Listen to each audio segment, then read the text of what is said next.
So I was also speaking a little bit about this quality of Nei Gong, of inner cultivation, that has to do with animism, or an animistic reunion. And I'm not going to get into animism and shamanic kind of world theory and stuff like that in too much of a conversation today. But when we're playing with this immanence, this animistic world, this shifting of state, these things that human beings, what we often call shamans, have been doing for 10,000 years or 50,000 years or something, we're working with an awareness that we call as above, so below.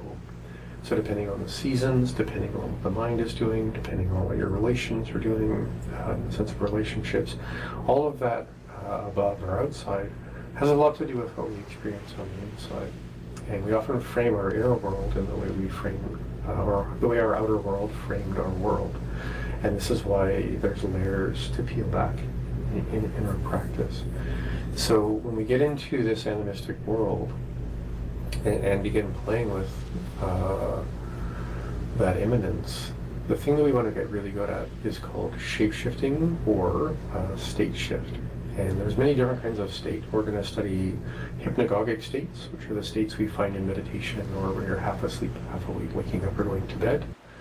We're going to play with kind of flow states, which are a really unique combination of interaction, difficulty, familiarity, challenge, and interest. So that's again why a lot of repetitive movements with Qigong and Nei Gong, Tai Chi, things like that, are so helpful because they orient our state of being into a flow state, which is kind of like a trust play state, but also kind of like a problem-solving state, but there's really no problem.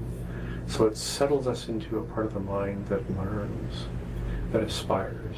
You could say learns and yearns. And in that state, in that flow state, we could say intuitively and instinctually allow things to move, allow things to release, peel back those layers. Really, really important. And there's another state that's called a liminal state, which we'll learn about later. But a liminal state is kind of like a rite of passage, a transformational threshold, wow kind of experience that you could say in one way leaves a part of us behind we no longer need, and in another way allows us to discover and recover parts of ourselves that you could say are lost.